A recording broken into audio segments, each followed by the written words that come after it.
kami na yung tiningalan ng mga idolo nilang papugilan. Hey! Oh! Hey! Oh! Hey! Oh! Hey!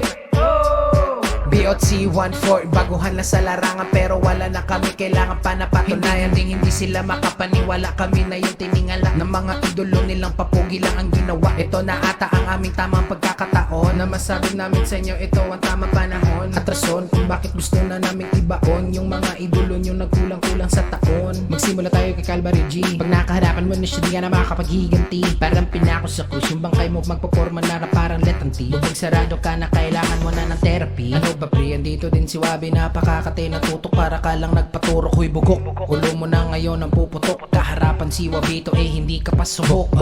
Bug sarado ka naman kasi utak mo maging barado parang nakandado. Siya yung naging katapat mo, di mo na kailangan ng normal na ospital. Kailangan mo na ng mental hospital. BOTC 14, baguhan na sa larangan pero wala na kami kailangan pa na patunayan. Hindi sila makapaniwala, kami na yung tiningala ng mga idolo nilang papugi lang ang ginawa. Ito na ata ang aming tamang pagkakataon na masabi namin sa inyo ito ang tamang panahon at rason kung bakit gusto na namin ibaon yung mga idolo nyo nagkulang-kulang sa taon. Ring motherfucker ring ring, yan ang tunog ng bell. Andito na si Cell, sa sobrang misteryoso ng tao na to hindi mo na matel na siya na pala kasama mo dito sa amin cell. Pero teka lang, andito na si Rocky, hindi mo na alam kung ano ang araw at gabi. Siya ang hari ng buwan, paano ba yan? Kaya kanyang tapusin ng isang segundo lang. Calv is the name and I'm here to dominate. You can imitate but you can never duplicate. I'm here to terminate and eliminate all the people that's been giving hate. Now you should behave.